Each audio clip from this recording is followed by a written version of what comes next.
Everyone, please remain calm. Things are going to be okay. A CS2 update has hit the internet. Please strap in, keep your arms and hands inside the vehicle. I will be here to guide you through this process. It's going to be okay.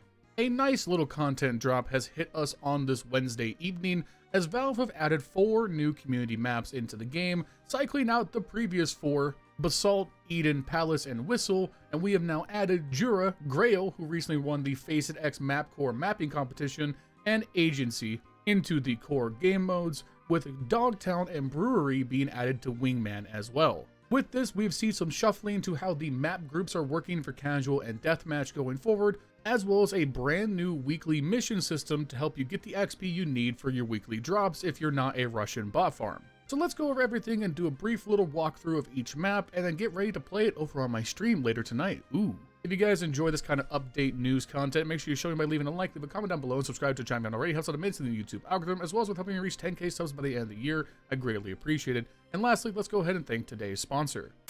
This video is sponsored by Skins Monkey, a CS2 trading website. You put in the skins that you want to trade, you select what you want, you use my code LionHeartZ for up to $5 off, or click the top link in the description, and boom, new drip. Nice. You can also use my code for a 35% deposit bonus if you want to buy with real money. And they have a free section with cool giveaways. So check the top link in the description, use my code to buy 15 Dragon Lores to let them know I sent you their way, and thank you to Skins Monkey for sponsoring this video.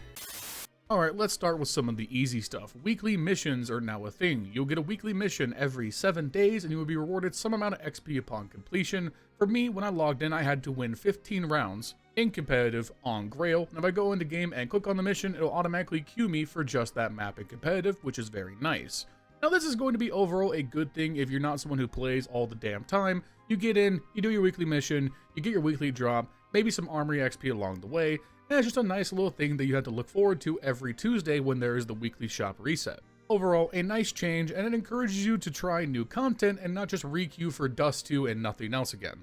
Let's finish off the patch notes and then we'll start talking about maps. Now, there were some audio changes. They added a main menu ambience volume setting, so if you want some more ambiance in your volume, you can do that.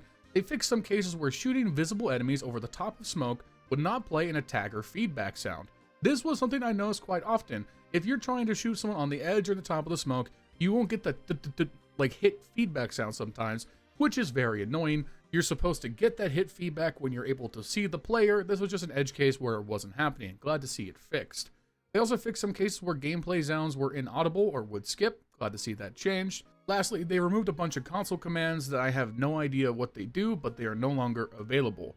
Lastly, in the miscellaneous section, they fixed a bug where input bindings to scan code 56, which is the US English key /, wouldn't persist across app launches. So if you were using that for like your no-clip key and private matches or whatever, that should now be fixed. Lastly, lobby invites from players marked with block all communication in Steam will now be ignored in-game. A nice fix for when you're trying to block that racist guy from your matchmaking game. Okay, so let's start talking maps. By the way, I'm not talking about Wingman maps because I don't care about Wingman. If you want to see me become a Wingman channel, you can pay me a whole lot more money than you currently do. Alright, so let's start off with Jura. Now, both of the competitive diffusal maps that were added are very medieval themed. Jura is more of like a medieval historical monument, like an ancient castle, whereas Grail is like a Renaissance themed park. Going through Jura and Grail similarly, both of these maps seem very small, very contested. What's interesting to me about Jura off the rip is that the B bomb site is a 2-tiered bomb site, but you can only plant on the lower level, and the CTs can get to be very fast, whereas Ts have to split through middle to try and come down lower, or go through the upper part of the bomb site and then drop down the back stairs. Very interesting in concept. My only question mark with these kinds of fully enclosed bomb sites is what happens with utility, because one of the great nuances of Counter-Strike is the ability to set up lineups from externally to take map control, and very rarely do fully enclosed inner bomb sites like Nuke B bomb site work. They take a lot of nuance. And running through this map, what I get are a lot of angles, a lot of weird kinked lanes with a lot of turns and corners that you need to clear, and those normally don't play typically well in my experience. I'm willing to be proved wrong on this, and I think there's a lot of potential to a map like Jura, but I have to see it play out. My first impression is that CTs get the bomb sites very easily, but don't get much map control past that. So the CTs are going to need to play fast and loose to draw out CTs for picks, and then get into these fortress-like bomb sites, where I have a feeling that retaking as the CTs would be greatly difficult due to the nature of some of these corridors being very narrow and not offering up many flank opportunities.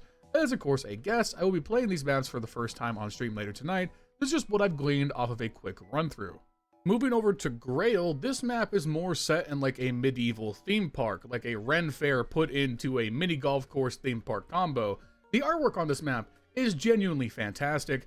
The aesthetics are very, very cool. Frankly, it looks like an Overwatch map, and I don't mean that with any ounce of disrespect. It's very vibrant, it stands out. The statue of the Skyrim warrior in the center is very cool, very memorable. The aesthetics of this map are for sure an S tier.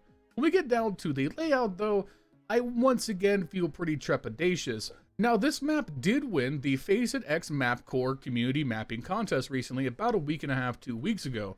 So this map was clearly popular amongst the people who participated in that competition, so maybe it plays out better than it feels to run through, but my first impressions is that if the T's manage to take a bomb site, retaking is going to be next to impossible. This same narrow corridor problem that we talked about on Jura feels doubly so over here onto Grail, and once again we have a lot of winding, narrow corridors that just feel, in my opinion, very hard to play around, very congested, and most of all, I think it limits the opportunity for utility exploration and cool smokes, mollies, and nade lineups.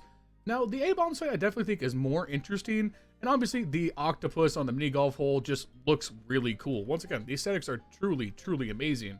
And I like the idea here of having the mini golf hole, like the shortcut through the wall as a way for CTs to bounce flashes through or smokes through on the retake. I think that's a nice touch.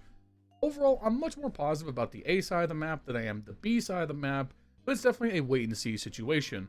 Overall, it's a very, very weirdly vertical map too in some ways. There's the big sniper's nest once you come out of CT spawn. I was messing around earlier and I found that you could smoke it from T-spawn easily, though I did not find like a totally refined lineup.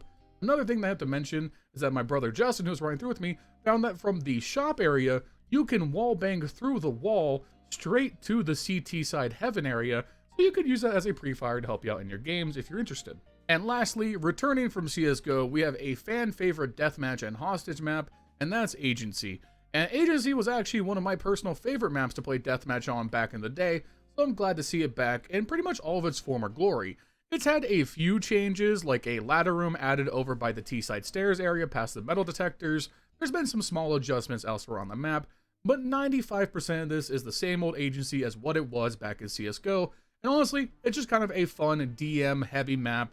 It's all indoors, so nades don't really matter as much. You're not going to be really throwing smokes. You're going to throw some mollies and some flashbangs. But most of all, you're going to equip the P90, you're going to equip the auto shotty, and you're going to run it down the enemy's teeth. I will say if I had one concern with Agency compared to its CSGO counterpart, is that while I think largely the lighting and visibility in CS2 is far superior, if you don't believe me, go watch some old CSGO footage and you'll see what I mean. In the lobby area coming out of CT spawn, I find this room excessively dark and very hard oftentimes to pick up CTs in the background due to the nature of the default CT skin pretty much blending in with a lot of the dark gray accent colors. So I think this room is a little dark for my liking. If there was going to be one adjustment here, I would line up this T lobby area just a little bit just to help with the player contrast, but that is overall a personal nitpick and less a core issue with the map. Other than that, it's Agency. You played this in Arms Race Deathmatch a million times. This one is a classic. And honestly, glad to have it back. I didn't know this was a community map. This was in CSGO for so long, I thought this was a Valve map. So that was interesting to relearn. So yeah, overall, pretty simple, straightforward update. The weekly missions are nice. Some new community maps are nice. Not the most groundbreaking update in the world. It's not a bunch of skins added if you're a skin seller or anything, and it's not really an operation either. But bringing in community content is always a nice thing, and I'm glad to see Valve still committed to doing so. Unfortunately, it does come on the same day that they announced the cease and desist for Counter-Strike Classic Offensive, but maybe that's a topic for a different time. At least we got something, and it's not going to be, 6 months between updates again, hopefully, please.